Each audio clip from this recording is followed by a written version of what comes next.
सो बेटा अब हमारा नेक्स्ट क्वेश्चन क्या है, क्वेश्चन नंबर 8 को अच्छे से रीड करते हैं, ठीक है। E is a point on side AD produced of a parallelogram ABCD and BE intersect CD at F. Show that AB is similar to CFB.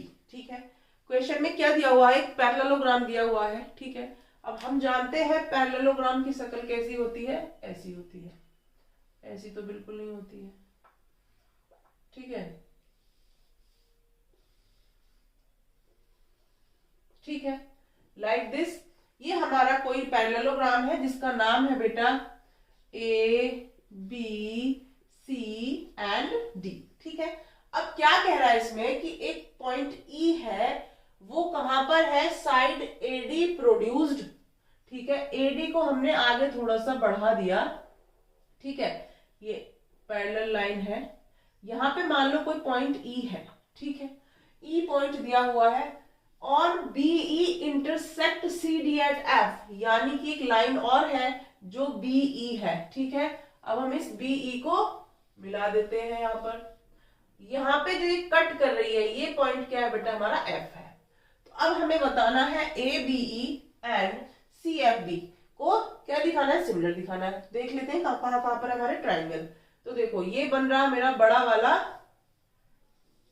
ये क्या है बेटा, E A and B, ABE ये triangle है हमारा, ठीक है। दूसरा कहां पर है, ट्राइंगल CFB, ये रहा हमारा ट्राइंगल CFB, ठीक है बेटा।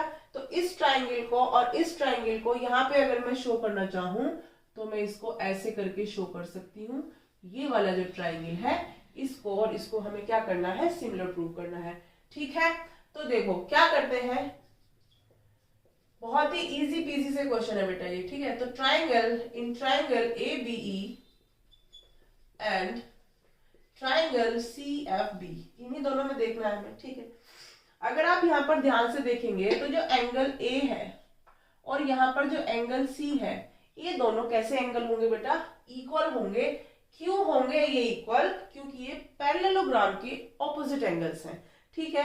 पैरेललोग्राम्स को अगर हमने अच्छे से पढ़ा हुआ है तो हमें पता होगा कि इनके जो ऑपोजिट एंगल्स होते हैं वो कैसे होते हैं बेटा, इक्वल होते हैं, और अपोजिट साइड्स भी कैसी होती हैं, वो पैरेलल होती हैं और इक्वल होती हैं, ठीक है।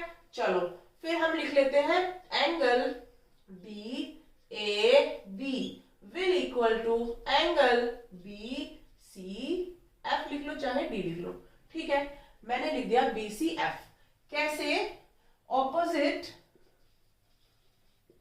Angle of opposite angles of parallelogram, ठीक है बेटा, समझ आ गई। इससे हमने इनको इक्वल दिखा दिया। और क्या चीज हम इसमें इक्वल दिखा सकते हैं, आप देखिए। तो देखो बेटा, आपको अगर मैं दिखाऊं यहां पर, एक ये लाइन है BC और एक ये लाइन है AE, ये दोनों लाइन बेटा पैरेलल है हमारी, ठीक है। इन दोनों लाइन को देखोगे तो इसके बीच में एक जो लाइन जा रही है वो EB जो है, EB क्या है, इसकी एक इंटरसेक्ट लाइन है, ठीक है। तो जब हमारा यहाँ पर दो पैरेलल लाइन को कोई तीसरी लाइन इंटरसेक्ट कर रही है तो कौन से एंगल बन जाएंगे बेटा, कौन से एंगल बन जाएंगे, ये वाला एंगल किस वाले एंगल के इक्वल हो जाएगा, ये वाला एंगल हमारा इस वाले एंगल के इक्वल हो जाएगा, ठीक है। कैसे हो जाएगा, क्योंकि ये कैसे एंगल है बेटा, हमारे alternate angles, okay, alternate angles है, इसलिए ये दोनों एंगल्स कैसे हो जाएंगे, इक्वल हो जाएंगे, ठीक है। एंड एंगल DEF, एंगल या लिखो AEB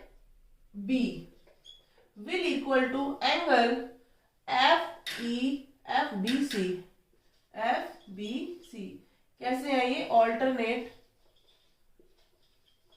एंगल्स, ओके। तो यहां पर हमारे क्या किया, दो एंगल्स को इक्वल प्रूव कर दिया।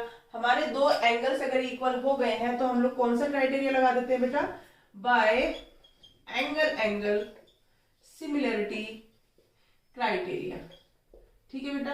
एंगल सिमिलरिटी क्राइटेरिया से हमने क्या बोल दिया, triangle ABE will similar to triangle CFB, hence prove, okay.